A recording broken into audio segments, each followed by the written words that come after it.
কথাগুলো বলতে আমার খারাপ লাগছে, কিন্তু অতীতে যে কয়টি সংসদ দেখেছি সেখানে এই ধরনের জিনিস ছিল না। অনেক সদস্য সংসদে টেলিফোনে কথাবার্তা বলেন, কেউ কেউ আবার টেলিফোনটিকে এইভাবে ঢেকে কথা বলেন। টেলিফোনে বাক্যালাপ সংসদে করার কোনো রেওয়াজ নাই।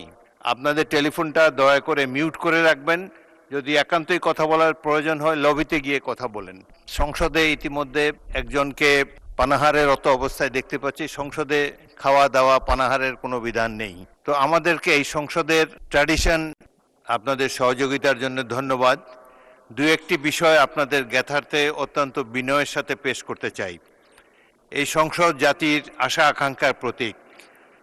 এই সংসদ সকল রাজনৈতিক এবং সামাজিক কর্মকাণ্ডে প্রাণকেন্দ্র হয়ে উঠুক, এটি আমরা সবাই চাই।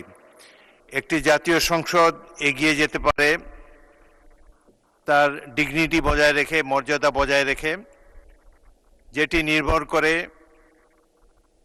আইন কানুন, প্রচলিত বিধিবিধান এবং রেওয়াজের উপরে। কিছু কিছু ব্যত্যয় আমি দুঃখের সাথে লক্ষ্য করেছি, ভেবেছি এটা বোধহয় কমে যাবে। তার দু একটি অত্যন্ত বিনীতভাবে আপনাদের সামনে উপস্থাপন করতে চাই। সংসদ গ্যালারিতে কেউ আপনাদের পরিচিত জন বা অন্য পরিচিত কেউ থাকলে তাকে উদ্দেশ্য করে কোনো বক্তব্য রাখা যায় না, এটাই সংসদের রেওয়াজ। আজকে দেখলাম দুজন সদস্য দর্শক গ্যালারিতে উপবিষ্ট ব্যক্তিদের সাথে হ্যান্ডশেক করছেন, এটি একেবারেই অনভিপ্রেত। তারপর সংসদে অনেক সদস্য প্রবেশ করার সময় চেয়ারের প্রতি কোনো সম্মান প্রদর্শন করেন না, যাওয়ার সময় প্রদর্শন করেন না। এটি বিশ্বব্যাপী সংসদের প্রচলিত নিয়ম। ঢোকার সময় হয় মাথা নত করে কিংবা সালাম দিয়ে, বা বের হওয়ার সময়ও সম্মান প্রদর্শন করে তারপরে যেতে হয়। পরবর্তী স্পিকার এবং বক্তা যখন সংসদ চলে, এই মধ্যবর্তী অঞ্চল দিয়ে ক্রস করাটা সঠিক নয়, কিন্তু এটি আমি হামেশা লক্ষ্য করতে পারছি।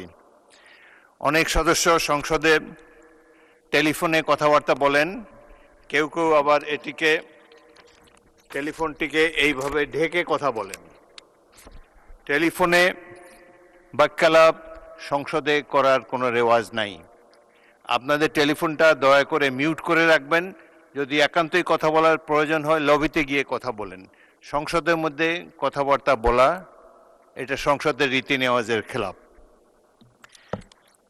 এছাড়াও সংসদে ইতিমধ্যে একজনকে পানাহারেরত অবস্থায় দেখতে পাচ্ছি। সংসদে খাওয়া দাওয়া পানাহারের কোনো বিধান নেই।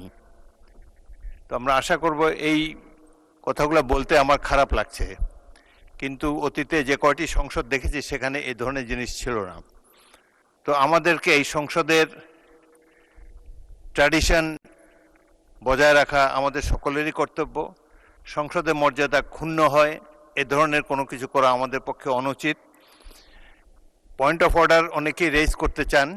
পয়েন্ট অফ অর্ডার রেজ করার জন্য প্রকৃষ্ট সময় হলো যখন প্রশ্নোত্তর পর্ব শেষ হবে, তখন আপনারা খুব জরুরি হলে তখন দাঁড়াতে হবে, দাঁড়িয়ে বলবেন যে পয়েন্ট অফ অর্ডার, সাথে কোন বিধিতে সে বিধিটাও কোট করবেন। এইভাবে অতীতের সংসদগুলো এভাবেই চলে এসেছে। সুতরাং আশা করব যারা নতুন সংসদে এসেছেন, অধিকাংশই নতুন, রুলস অফ প্রসিডিওর বইটা ভালোভাবে পড়ে ইকুইপড হয়ে তারপরে দাঁড়াবেন, তাহলে আপনাদের জন্য সহজ হবে, আমাদের জন্য কোনো আনপ্রেজেন্ট কথা বলতে হয় না। মাননীয় সদস্যবৃন্দ, আপনাদের সবাইকে এই কথা মনোযোগ দিয়ে শোনার জন্য ধন্যবাদ জানাচ্ছি।